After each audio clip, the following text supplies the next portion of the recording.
I did my own petitions against closing this precinct, or whatever you want to call it, converting it into a community policing center. This don't work. This doesn't pass the smell test from the moment it came out. Slow this thing down.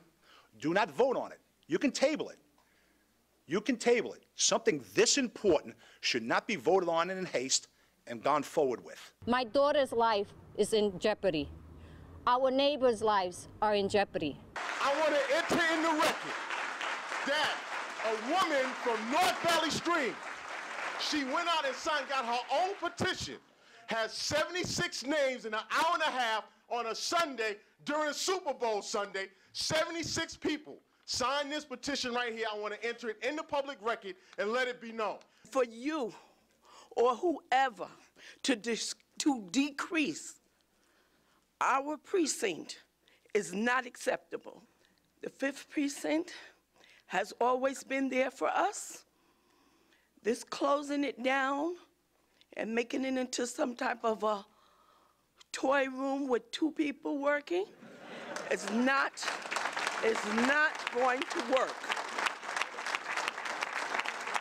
I am concerned not only for the safety of my family, but for my neighbors, as well as of those of the officers of the 5th precinct.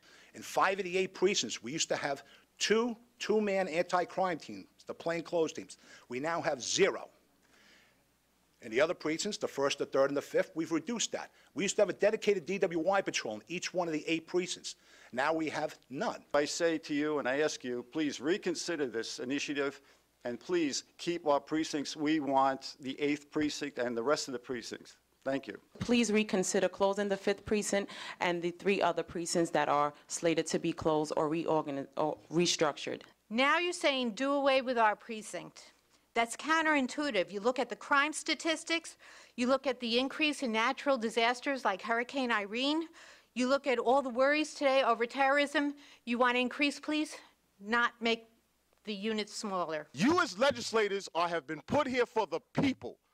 I hope that in your conscience you sit here and you listen to the people. Not read the paper, not look at your BlackBerries, but listen to the people. They're a safe haven for the public to come into. They're not a place that you just pick up an accident report. For anybody that's worked inside, whether it's a cop or a desk officer, knows that people come in there for all sorts of reasons, that they don't want a police car at their house. I must conclude that this proposal is very unsatisfactory. Now, for this gentleman to say it's not going to affect our community if they close the 5th precinct, that the amount of patrol cars are going to still remain the same, cannot happen. Don't insult me like that.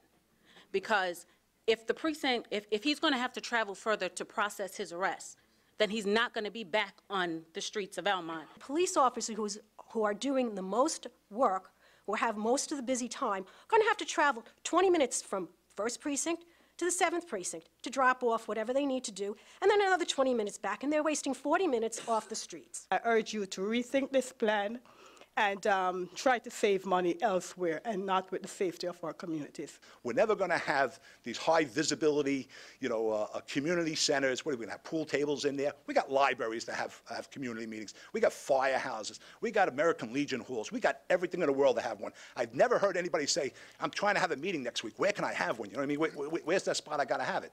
But you know what? Once you get rid of this precinct, guaranteed people are going to be talking about, where do I go for help?